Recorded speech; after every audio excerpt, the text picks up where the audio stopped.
जानवी की ये प्यार भरी बातें सुनकर ऋषभ की आंखों में एक अलग चमक नजर आने लगी थी और धीरे धीरे उसकी बॉडी प्यार और मदहोशी की चाहत लिए गर्म होने लगी। वहीं अपनी आंखों में शरारत लिए जानवी काफी देर तक ऋषभ को एकटक प्यार से देखती रही, जैसे कि वो उसके बेसब्री का इम्तिहान ले रही हो। वहीं और ज्यादा वक्त ना गवाते हुए ऋषभ आगे बढ़ा और उसने बड़े प्यार से जानवी के होठों पर अपने होठ रखे और उसे पैशनेटली किस करने लगा। मैं उम्मीद करता हूँ कि जो अभी अभी तुमने कहा उस बात पर तुम टिकी रहोगी, ऋषभ ने किस करने के दौरान जानवी से कहा। वहीं जानवी ने हामी भरते हुए उसकी आंखों में देखकर अपना सिर हिलाया।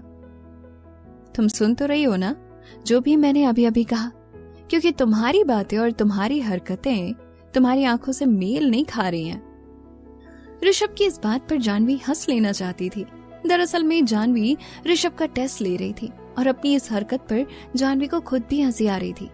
धीरे धीरे जानवी ऋषभ की तरफ बढ़ने लगी और बड़े प्यार से उसके कान में हौले से जानवी ने शरारत भरी मुस्कान के साथ कहा, तुम्हें ज्यादातर लोग इसलिए पसंद करते हैं क्योंकि तुम हैंडसम हो, रिच हो, पावरफुल हो और अट्रैक्टिव हो। लेकिन सही मामले में जो तुमसे सच्ची मोहब्बत करता है उसे तुम हर तरह से एक्सेप्टेबल हो, चाहे तुम जैसे भी हो, क्योंकि मोहब्बत में पैसा और स्टेटस नहीं देखा जाता। और फिर इतना कहते हुए धीरे धीरे जानवी के हाथ ऋषभ के सीने की ओर बढ़ने लगे। वो बड़े प्यार से अपने प्यार का इजहार कर रही थी। वो जो कुछ भी कह रही थी वो अपने दिल से ऋषभ से कह रही थी। वहीं ऋषभ भी उसकी इंटेंशन को साफ साफ समझ पा रहा था। तुम्हारे इरादे देखकर ऐसा लग रहा है कि इरादे बिल्कुल भी नेक नहीं है। अगर ये सब कुछ तुम आगे भी जारी रखना चाहती हो तो क्या हम घर चले? बाकी का सारा प्रोग्राम हम घर पर करेंगे। You know ना what I mean? एक शरारत भरे अंदाज में ऋषभ ने जानवी से कहा। उस वक्त नदी किनारे धीरे धीरे हवा की रफ्तार बढ़ती जा रही थी और उन दोनों की मोहब्बत भी परवान चढ़ती जा रही थी। धीरे धीरे उन दोनों के बीच पैशनेटली किस होने लगा था। दोनों एक दूसरे को छोड़ने को तैयार ही नहीं थे।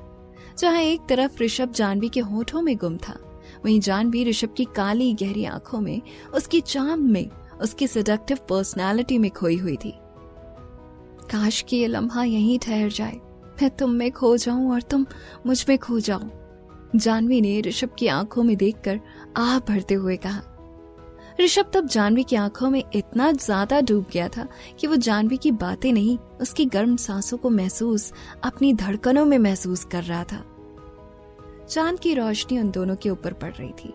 अगर इस वक्त कोई भी उन दोनों को एक दूसरे से इश्क फरमाते हुए देखता तो वो भी उनके इश्क में खो जाता। वहाँ आसपास चांदनी रात और हल्के ठंड भरे माहौल की वजह से बेहद खुशनुमा होता जा रहा था। और फिर दोनों कब घर लौट आए और उस रात दोनों ने कितनी गहराई से एक दूसरे में डूबकर बिताया, इसका पूरा ब्यौरा सिर्फ वो दोनों ही दे सकते थे। अगली सुबह जानवी की नींद उसके फोन कॉल के अचानक से नोटिफिकेशन बजने की वजह से टूटी। अब तक ऋषभ अपने ऑफिस जा चुका था। वहीं जैसे ही जानवी ने मोबाइल नोटिफिकेशन देखा वो चौंक गई और वो उस नोटिफिकेशन को ध्यान से पढ़ने लगी। अरे ये तो वो मैसेज है। जानवी ने उस मैसेज नोटिफिकेशन को देखकर खुद से बड़बड़ाया। आखिर ऐसा क्या नोटिफिकेशन आया था जानवी के मोबाइल फोन पर जिसे देखकर जानवी चौंक गई थी? दरअसल में जानवी के फोन पर अभी अभी 10 लाख रुपए क्रेडिट होने का रिमाइंडर मैसेज आया हुआ था और ये account number Verma auction house का था। और फिर जल्दी जल्दी से जानवी ने एक नंबर डायल किया जो उस नोटिफिकेशन पर मौजूद था। फोन एक रिंग के होते ही दूसरी तरफ से उठा लिया गया था और फोन पर अगले ही पल एक आकर्षक आवाज सुनाई दी। मिस जानवी। इस आवाज की सुनते ही जानवी को ऐसा लगा जैसे उसके आसपास का पूरा माहौल थम सा गया हो। जब भी राहुल उसका नाम लेता था उसे एक अजीब सी फीलिंग महसूस होती थी अपने दिल में, जैसे कि वो इस शख्स को काफी अरसे से जानती हो और एक अनचाहा अफेक्शन राहुल को लेकर उसे महसूस होने लगता।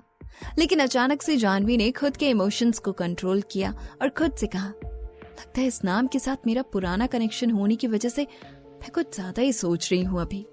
और फिर खुद को संभालते हुए जानवी ने फोन पर जवाब दिया, मिस्टर वर्मा, अभी अभी मुझे आपकी कंपनी की तरफ से 10 लाख रुपए मेरे अकाउंट में क्रेडिट हुए हैं। क्या आपके फाइनेंस की तरफ से कोई मिस्टेक हुई है? राहुल ने मुस्कुराते हुए जवाब दिया, ये पैसे मैंने ही ट्रांसफर किए हैं आपको। इस जवाब पर जानवी ने हैरत जताते हुए कहा, लेकिन आपने तो पहले ही मुझे मेरी पेंटिंग के लिए पैसे दे दिए थे, तो फिर आपने वापस से मुझे पैसे क्यों ट्रांसफर किए? बात ऐसी है कि ये आपके हक के ही पैसे हैं, क्योंकि उस पेंटिंग को बहुत बड़ी कीमत पर ऑक्शन में मैंने सेल किया है। इसके बदले में मुझे ये पैसे आपको देने ही थे।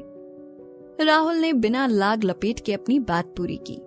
राहुल की इस बात पर जानवी ने कुछ देर सोचकर कहा, लेकिन ऑक्शन हाउस की बोली पर आपका भी तो 10% का कमीशन बनता है ना, तो फिर आपने मुझे सारे पैसे क्यों भेज दिए? दरअसल में जानवी पैसों को लेकर काफी ज्यादा सेटल रहती थी, और यहाँ तो वो राहुल को पर्सनली जानती तक नहीं थी, और इसीलिए वो ये नहीं चाहती थी कि कोई भी उसे लेकर खामखा कुछ भी फेवर करे। लेकिन मैं कह रहा हूँ ना, ये आपके हक के पैसे हैं, और मैं आपसे कोई कमीशन भी नहीं लेना चाहता, बस आप इतना समझ लीजिए। राहुल ने कहा, लेकिन आप मेरी। जानवी उस वक्त एक अजीब से डिलेमा में थी, इसलिए उसने राहुल को टोक कर कहा, लेकिन राहुल भी जिद्दी था। उसने जानवी को बोलने का मौका दिए बिना ही फोन पर आगे कहा, आपको अगर थैंक यू ही कहना है तो आप मुझे एक बढ़िया सा डिनर करा सकती हैं, मैं बुरा नहीं मानूंगा। राहुल की ये रिक्वेस्ट बेमतलब का भी नहीं था, और यहाँ तक कि जानवी ने भी उसे खुद ही एक बार इनवाइट किया था। लेकिन अचानक से जानवी को ये ख्याल आया कि ऋषभ ने उसे एक बार कहा था कि वो राहुल के करीब ज्यादा न जाए। खुद सोचते हुए जानवी ने फोन पर आगे कहा, आपने मेरी बहुत हेल्प की है, और कायदे से देखा जाए तो मैं आपको डिनर पर खुद भी इनवाइट करना चाहती हूँ, लेकिन अभी मेरे पास कुछ दिनों तक टाइम नहीं है। आई होप कि आप मेरी सिचुएशन समझ पा रहे होंगे मिस्टर वर्मा। राहुल ने बहुत आराम से जवाब दिया, no issue, I can understand. तभी एक आइडिया जानवी को आया और उसने आगे कहा, कैसा रहे अगर मैं आदित्य राज की एक पेंटिंग आपके डैड के लिए भी बना दूं तो? क्योंकि आपके डैड को आदित्य राज की पेंटिंग काफी पसंद है, और मैं 10 दिन के अंदर ही वो पेंटिंग कंप्लीट भी कर दूंगी। फेक नहीं, बिल्कुल असली। उस पर उनका ओरिजिनल मोहर भी रहेगा।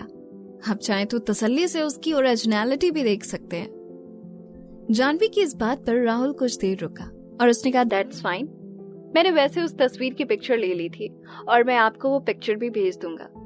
नहीं, उसकी कोई जरूरत नहीं है, मैंने अपने दिमाग में पहले ही नोट कर लिया था, और मैं प्रॉमिस करती हूँ कि मैं एग्जैक्टली उस पेंटिंग की हूबहू कॉपी आपके डैड के लिए बना कर दूंगी।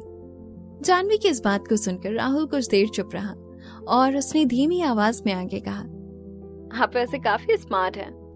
राहुल के इस कॉम्प्लीमेंट को सुन के जानवी का दिल अचानक से तेज धड़कने लगा, और उसने हैरानी से पूछा, आपने ये बात क्यों कही? राहुल ने मुस्कुराते हुए फोन पर जवाब दिया, मैंने जितना आपके बारे में इमेजिन किया था, आप उससे भी ज्यादा स्मार्ट हैं वैसे। जानवी को उस पल अचानक से लगा कि उसने कुछ गलत सुन लिया, इसीलिए उसने कैजुअली फोन पर कहा, मैंने बचपन से ही इस बात को लेकर प्रैक्टिस किया है कि मैं हर चीज को परफेक्ट ही बनाऊं। जानवी की इस बात पर राहुल ने जवाब दिया, इसीलिए तो मैं आपकी तारीफ कर रहा हूँ कि आपने कॉपी वर्जन भी इतना असली बनाया कि उस पर आदित्य राज की मुहर भी लगी हुई है, और मैं इस बात की दाद देना चाहूंगा आपको, और मैं यकीन से कहता हूँ कि आप एक दिन बहुत बहुत ज्यादा फेमस होंगी। आपके इस कॉम्प्लीमेंट के लिए बेहद शुक्रिया मिस्टर वर्मा, जानवी ने मुस्कुराते हुए कहा, और फिर कॉल डिस्कनेक्ट कर दिया। कम से कम किसी ने तो उसकी कलाकारी और काबिलियत को पहचाना। वहीं अपने दिल में खुशनुमा एहसास लेकर जानवी अपने स्टडी रूम से बाहर निकली, और उसने दरवाजे के बाहर डू नॉट डिस्टर्ब का टैग लगा दिया, और फिर पूरी तैयारी के साथ, पूरे मन के साथ जानवी अपने कमरे में मौजूद बड़े से डेस्क के सामने बैठ गई, और फिर उसने अपने हाथों में पेंट ब्रश थाम लिया था, और उसके सामने एक बहुत ही शानदार पेपर मौजूद था जिस पर उसे अपनी कारीगरी दिखानी थी। और फिर वो दोबारा से आदित्य राज की उस खूबसूरत पेंटिंग को इमेजिन करने लगी, जिसमें उसने कलर कॉम्बिनेशन और बेहतर डिजाइन अपने दिमाग में बनाया हुआ था। अब वक्त आ गया है फिर से अपनी कलाकारी को रंगों में उतारने का। अपने आप को हौसला देते हुए जानवी दोबारा से रंगों से कमाल दिखाने की तैयारी में लग गई। बचपन से ही जानवी ने काफी ज्यादा प्रैक्टिस की थी, और उसने अनगिनत पेंटिंग्स को कॉपी किया था, लेकिन बात जब भी आदित्य राज की पेंटिंग की आती थी तो उसे कॉपी करना बेहद मुश्किल काम होता था, क्योंकि सामने से देखने पर ये 2 डायमेंशनल नहीं बल्कि 3 डायमेंशनल पेंटिंग नजर आती थी, और आदित्य राज की पेंटिंग में उनका एक खास स्टाइल हुआ करता था जिसे कॉपी करना हर किसी के बस की बात भी नहीं थी। सही मायने में अगर कहा जाए तो आदित्य राज एक बहुत बड़े घराने से बिलोंग करते थे और एक बड़े घराने से होने के बावजूद भी उनकी जिंदगी काफी अलग थी। वो काफी अकेले रहा करते थे और उनकी यही खासियत उनकी पेंटिंग्स में भी झलकती थी, जैसे उनकी पेंटिंग्स बातें किया करती थी। अगले एक हफ्ते तक जानवी उस पेंटिंग पर जोर शोर से काम करती रही और जब पेंटिंग कंप्लीट हुआ तो उसके सामने एक और आदित्य राज की पेंटिंग मौजूद थी। उसके कलर कंट्रास्ट को देखकर जानवी खुद की ही तारीफ करने से खुद को रोक नहीं पाई। ये पेंटिंग भी पिछली पेंटिंग की तरह उतनी खूबसूरत बन पाई है जानवी। इसके लिए मैं अपने दादाजी की भी शुक्रगुजार हूँ। उन्होंने मुझे बहुत अच्छे से ट्रेन किया था। और फिर उसने बहुत अच्छे से फ्रेम करके उस पेंटिंग को अपने स्टडी रूम में ही टांग दिया। और फिर उस शाम को उसने राहुल को फोन करके कहा, मिस्टर वर्मा, पेंटिंग कंप्लीट हो चुकी है। क्या आप किसी को भेजकर पेंटिंग ले जा सकते हैं या फिर मैं ये पेंटिंग दे जाऊं आपको? वहीं फोन के दूसरी तरफ से राहुल ने कहा, मिस जानवी, क्या हम डिनर पर मिल सकते हैं? वहीं मैं आपसे पेंटिंग भी ले लूंगा। राहुल का ये प्रपोजल सुनकर जानवी के पैरों तले मानो जमीन खिसक गई। काफी देर तक जब फोन पर खामोशी छाई रही तब राहुल ने सामने से कहा, वैसे हर इंसान को भूख लगती है और वैसे भी मैं आपको सिर्फ डिनर पर इनवाइट कर रहा हूँ। हमें ज्यादा वक्त भी नहीं लगेगा। हमने इस बारे में बात किया था ना कि मैं अभी कुछ दिनों तक आपके साथ डिनर नहीं कर सकती। I am not in that condition. Janvi ने दोबारा से राहुल को मना करना चाहा, लेकिन वो ये बात अपने दिल तक ही सीमित रख पाई। उसे याद आया कि पिछली बार भी उसने ऐसा ही एक बहाना बनाया था। इसीलिए आखिर में जब उसके पास कोई चॉइस नहीं बचा तो उसे राहुल के प्रपोजल पर सहमति जताना ही पड़ा। और फिर राहुल ने अगले दिन शाम 7 बजे एक रेस्टोरेंट में उनके डिनर का प्लान बना लिया था और जानवी को इनवाइट कर दिया था। वहीं अपनी खाली खाली नजरों से जानवी अपने कमरे को घूर रही थी और उसे ऋषभ की कई बातें याद आ रही थी। इस राहुल नाम के बंदे से जरा दूर ही रहना तुम। तभी जानवी को एक आइडिया आया और उसने जल्दी से अपने फोन पर ऋषभ का नंबर डायल किया। ऋषभ, क्या कल शाम 7 बजे तुम्हारे पास टाइम होगा? मैं कल एक डिनर पार्टी के लिए जा रही हूँ और मैं चाहती हूँ कि तुम भी मेरे साथ आओ। जानवी की इस बात पर ऋषभ कुछ देर सोचने लगा, फिर उसने स्माइल करते हुए पूछा, वैसे किसकी डिनर पार्टी है ये, जिसमें मुझे भी तुम्हारे साथ चलना होगा? जानवी ने बहुत धीरे से फोन पर जवाब दिया, राहुल। राहुल का नाम सुनकर ऋषभ फोन पर कुछ देर तक खामोश रह गया और फिर फोन पर उसकी पकड़ धीरे धीरे मजबूत होती चली गई और फोन की स्क्रीन धीरे धीरे टूटने बिखरने लगी। तो क्या ऋषभ जानवी के इस प्रपोजल को हाँ कह देगा? और आखिर राहुल जानबूझकर जानवी से यूं नजदीकियां बढ़ाने पर क्यों तुला हुआ था? क्या ऋषभ जानवी और राहुल की नजदीकियों को टाल सकेगा? क्या होगा इस कहानी में आगे जानने के लिए सुनिए इस कहानी के आगे आने वाले एपिसोड।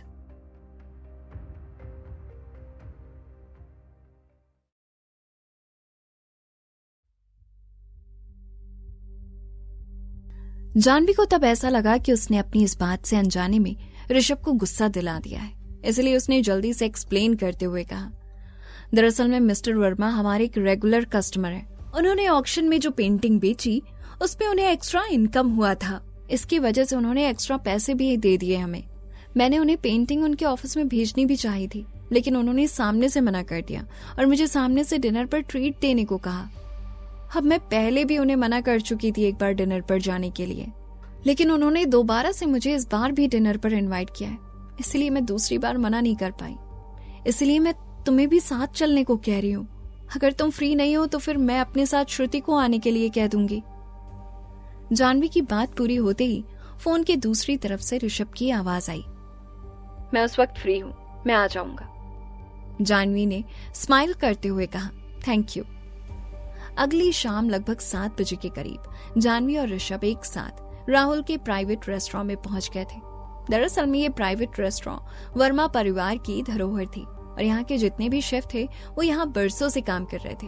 वो लोग काफी एक्सपीरियंस भी थे अपने हुनर और यहाँ के कस्टमर की सर्विसेज भी बहुत लिमिटेड थी। एक वक्त में सिर्फ 8 ही टेबल यहाँ बुक होती थी और यहाँ डिनर करने के लिए 3 दिन पहले एडवांस में टेबल रिजर्व करना पड़ता था। दरअसल में इस बिल्डिंग को रिनोवेट करके सुंदर बना दिया गया था, जिसकी वजह से यहाँ का माहौल बेहद खूबसूरत और आकर्षक लग रहा था। जब दोनों एक साथ वहां पहुंचे, वहां पहले से ही राहुल मौजूद था। जाह्नवी के साथ ऋषभ को आया देखकर राहुल की आंखों में जैसे नफरत का भाव उतर आया, लेकिन खुद के इमोशंस को कंट्रोल करते हुए उसने स्माइल करते हुए कहा, हेलो मिस्टर ऋषभ। वही ऋषभ के चेहरे का एक्सप्रेशन ठंडा और अजीब सा था। उसने अपनी बाहों को सिकोड़ते हुए बहुत एक्सप्रेशनलेस तरीके से सिर हिलाया। अपनी अपनी सीट पर बैठकर जाह्नवी ने बहुत ध्यान से अपने हाथ में मौजूद पेंटिंग को ओपन किया और राहुल को हैंड ओवर करते हुए कहा, ये रही आपकी धरोहर, आपके डैडी के लिए बनाई गई खास पेंटिंग। मैं उम्मीद करती हूँ कि आपकी उम्मीदों पर खरी उतरेगी। तब राहुल ने पेंटिंग को अपने हाथों में थामा हुआ था और धीरे धीरे उसके कवर किए हुए लेयर्स को उतार रहा था और उसकी आंखें धीरे धीरे पेंटिंग की तरफ जा रही थी और आहिस्ता आहिस्ता उसकी आंखों में जाह्नवी की तारीफ के लिए शब्द जुड़ते जा रहे थे। पेंटिंग को पूरी तरह से देखने के बाद उसकी नजरें जाह्नवी पर आकर अटक गई। अपने चेहरे पर स्माइल लाते हुए उसने तारीफ करते हुए कहा, आपने ऐसी पेंटिंग बनाई है कि इसके लिए मेरे पास शब्द नहीं है। इसका कलर कंट्रास्ट, कलर कॉम्बिनेशन, सब कुछ एकदम परफेक्ट है। ये मेरे पापा को बहुत पसंद आएगी। मेरे पापा की तरफ से भी आपको थैंक यू। जाह्नवी ने स्माइल करते हुए कहा, जरूर पसंद आएगी आपके पापा को, यू वेलकम। उस वक्त जाह्नवी ने नोटिस किया कि ऋषभ के चेहरे के एक्सप्रेशन बहुत अजीब नजर आ रहे हैं।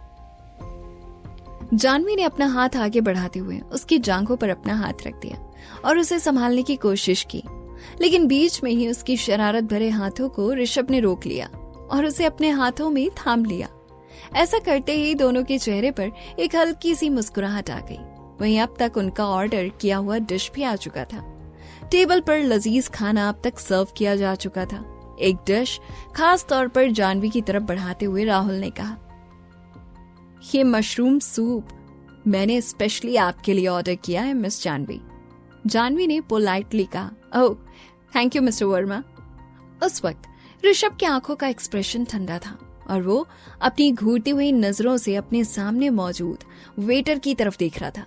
वहीं वेटर बहुत रिस्पेक्ट के साथ आगे आया और उसने पूछा, मिस्टर मल्होत्रा, क्या आपको किसी चीज की जरूरत है? लेकिन अगले ही पल वेटर के पैरों तले मानो जमीन खिसक गई, क्योंकि ऋषभ ने कुछ ऐसा ही कह दिया था वेटर को। आखिर ऐसा क्या कहा था ऋषभ ने वेटर को, जिसे सुनकर वेटर चौंक गया था? दरअसल ऋषभ ने अपने वॉलेट से क्रेडिट कार्ड निकालते हुए वेटर को देते हुए कहा, इससे पेमेंट कर लेना। जाह्नवी तब हैरान होकर ऋषभ की तरफ एकटक देख रही थी, क्योंकि यहाँ राहुल ने उन्हें इनवाइट किया था और वो दोनों मेहमान के तौर पर यहाँ पहुंचे थे, लेकिन ऋषभ सामने से पेमेंट कर रहा था, जो कि काफी एम्बैरस करने वाली बात थी। वेटर ने नासमझी में स्माइल करते हुए कहा, मिस्टर मल्होत्रा, मिस्टर वर्मा ने पहले ही बिल एडवांस में पे कर दिया है। और फिर इतना कहकर वेटर ने वापस से क्रेडिट कार्ड ऋषभ को थमा दिया, लेकिन ऋषभ ने वापस से कार्ड वेटर को देते हुए कमांडिंग टोन में कहा, उनके पैसे उन्हें वापस कर दो और ये मेरा कार्ड स्वाइप करो। ये सुनकर वेटर अजीब कश्मकश में फंस गया था। वो तब राहुल की तरफ देख रहा था। मिस्टर वर्मा, राहुल तब धीरे से मुस्कुराया, लेकिन ध्यान से देखने पर यह साफ पता चल सकता था कि राहुल मुस्कुरा नहीं रहा था, बल्कि हल्के गुस्से में था। उसने ऋषभ की तरफ देखकर कहा, मिस्टर मल्होत्रा, इस बार मैंने आप लोगों को इनवाइट किया है यहाँ, इसलिए आप प्लीज अगली बार पेमेंट कीजिएगा। जाह्नवी ने तब ऋषभ की तरफ मुड़कर देखा। दरअसल में वो उसके फेशियल एक्सप्रेशन को देखना चाहती थी। उसने जानबूझकर बैंक कार्ड ऋषभ के पॉकेट में रख दिया और नोटिस किया कि ऋषभ के चेहरे के एक्सप्रेशन सही नहीं है, और इसीलिए उसने मशरूम सूप का एक चम्मच ऋषभ की तरफ बढ़ाते हुए स्माइल करके कहा, ऋषभ, काफी टाइम हो गया है मुझे तुम्हें अपने हाथों से खाना खिलाए। लाओ मुंह खोलो, मैं तुम्हें अपने हाथों से खाना खिलाती हूँ। ऋषभ ने जाह्नवी की इस बात को रिफ्यूज नहीं किया, लेकिन जाह्नवी के लिए चौंकाने वाली बात ये थी कि ऋषभ, जो हमेशा से हर एक सिचुएशन को बहुत इजी वे में हैंडल करता था, वो भी इस तरह से सीरियस टोन में कुछ कर सकता था। एक तरह से देखा जाए तो ये उसका जेलस फील वाला मूड कह सकते हैं। वहीं ऋषभ ने भी एक चम्मच अपने हाथों से पकड़ा और जाह्नवी की ओर सूप बढ़ाते हुए कहा, पिछले कई रातों से तुम पेंटिंग को लेकर काफी बिजी थी और तुमने ठीक से खाना भी नहीं खाया। ये लो, मेरी तरफ से खाओ। जाह्नवी ये सुनकर थोड़ी एम्बैरस हुई, वहीं राहुल उन दोनों की उल्टी तरफ बैठा था, जो उनको खाना खाते और खिलाते हुए एकटक हैरान नजरों से देख रहा था। ऋषभ को देखकर ये तब साफ जाहिर हो रहा था कि वो ऐसा जानबूझकर राहुल को दिखाने के लिए ही कर रहा था, और ऐसा उसने एक बार नहीं कई बार किया, जैसे कि वो राहुल को चैलेंज कर रहा हो। चाहे तूने पैसे दिए हो इस ऑर्डर के, लेकिन जानवी मेरी बीवी है, इसे खाना तो मैं अपने हाथों से ही खिलाऊंगा। काफी देर तक ये प्रोग्राम चलता रहा था। आखिर में जब खाना खत्म होने को आया, तब ऋषभ ने जानवी की ओर देखकर पूछा, मैं भी स्मोक करके आता हूँ जानवी। यूजुअली जानवी ऋषभ का स्मोक करना पसंद नहीं करती थी, लेकिन आज बाहर होने की वजह से उसने उसे घूर कर देखा और फिर स्माइल करते हुए कहा, ओके, लेकिन ज्यादा स्मोक मत करना तुम। वहीं अपनी चेयर खिसकाते हुए ऋषभ ने जानवी की बात पर सहमति जताई और राहुल की तरफ इशारा किया। इशारा मिलते ही राहुल ने जानवी से कहा, मिस जानवी, मैं भी जरा स्मोक करके आता हूँ। और फिर इतना कहकर दोनों आके स्मोकिंग जोन की तरफ बढ़ने लगे। थोड़ी देर बाद एक कॉरिडोर की तरफ बढ़कर दोनों रुक गए। वहां सामने एक बड़ी सी खिड़की मौजूद थी और अपने जेब से सिगरेट का डिब्बा निकालकर ऋषभ ने एक सिगरेट राहुल की तरफ बढ़ा दिया। राहुल ने सिगरेट ले तो लिया, लेकिन वो सिगरेट को अपनी दोनों उंगलियों के बीच दबाए हुए उससे खेल रहा था। उस वक्त उसके चेहरे पर एक हल्की मुस्कुराहट जरूर थी, लेकिन उसकी भौहों के उठने उतरने के प्रोसेस को देखकर ये साफ जाहिर हो रहा था कि उसके दिमाग में बहुत कुछ चल रहा है। वो तब एक चेयर खींचकर उस पर बैठ चुका था। तभी अचानक से ऋषभ ने एक सवाल किया, जिसे सुनकर राहुल हैरान नजर आने लगा। तो तुम्हारा सरनेम गुप्ता है ना? राहुल ने खुद को संभालते हुए आगे ऋषभ की ओर देखकर बहुत फ्लैट टोन में कहा, मेरा सरनेम वर्मा है और मैं नवीन वर्मा का बेटा हूं। मैं इसी साल इंडिया में दिल्ली वापस लौटा हूं। ऋषभ ने राहुल की इन बातों का कोई जवाब नहीं दिया। वो कुछ देर तक राहुल की तरफ एकटक देखता रहा और अपने मुंह में सिगरेट डालकर उसने लाइटर से सिगरेट जलाई और एक लंबा गहरा कश लिया और धुएं को हवा में उड़ाया। काफी देर तक उन दोनों के बीच में खामोशी तैरती रही और दोनों गहरी खामोशी के बीच सिगरेट पीते रहे। और फिर कुछ देर की चुप्पी के बाद सिगरेट पीते हुए ऋषभ ने बहुत कैजुअल टोन में कहा, माया का हाथ और चेहरा बिगाड़ने में तुम्हारा ही हाथ था, है ना? ये सुनकर राहुल के पैरों तले मानो जमीन खिसक गई और सिगरेट थामी हुई उसकी उंगलियां जैसे जम सी गईं। उसने लगभग सिगरेट को अपने हाथों में ही मसल दिया था और अपनी बदली हुई आवाज में उसने पूछा, मैं समझा नहीं, तुम्हारे कहने का मतलब मिस्टर मल्होत्रा? उस वक्त ऋषभ की आंखों में और ज्यादा गहराई उतर आई थी और उसने सिगरेट को अपनी उंगलियों के बीच दबाए हुए कहा, जानवी मेरी बीवी है और इससे कोई फर्क नहीं पड़ता कि तुम्हारा सरनेम क्या है, लेकिन आइंदा से उसे परेशान मत करना, नहीं तो मुझसे बुरा कोई नहीं होगा। राहुल ने धीरे से अपने कंधे हिलाए और अपने उकसाने वाले एक्सप्रेशन के साथ कहा, तुम्हें किस बात का डर है फिर? अपनी ठंडी नजरों से घूरते हुए ऋषभ ने अचानक से पूरे माहौल को टेंस कर दिया था, जिसकी वजह से राहुल भी खुद को चौंकने से रोक नहीं पाया। उस वक्त ऋषभ के चेहरे पर एक हल्की स्माइल नजर आ रही थी और उसने सिगरेट को एशट्रे में झाड़ते हुए फ्लैट टोन में कहा, जानवी ने खुद मुझे यहाँ बुलाया था और तुम देख सकते हो कि वो मेरी कितनी परवाह करती है। उसके चेहरे पर अजीब विक्ट्री भरी स्माइल देखी जा सकती थी। वहीं राहुल के चेहरे पर एक अजीब सी मुस्कुराहट नजर आने लगी और उसने आगे कहा, तो फिर उसे प्रोटेक्ट करो ना। और अपनी ये बात कहकर वो वहां से जाने लगा, लेकिन ऋषभ ने उसे पीछे से टोकते हुए कहा, तुम्हें ऐसा नहीं लगता कि एक अजनबी होने के नाते तुम मेरी वाइफ को लेकर कुछ ज्यादा ही फिक्रमंद हो?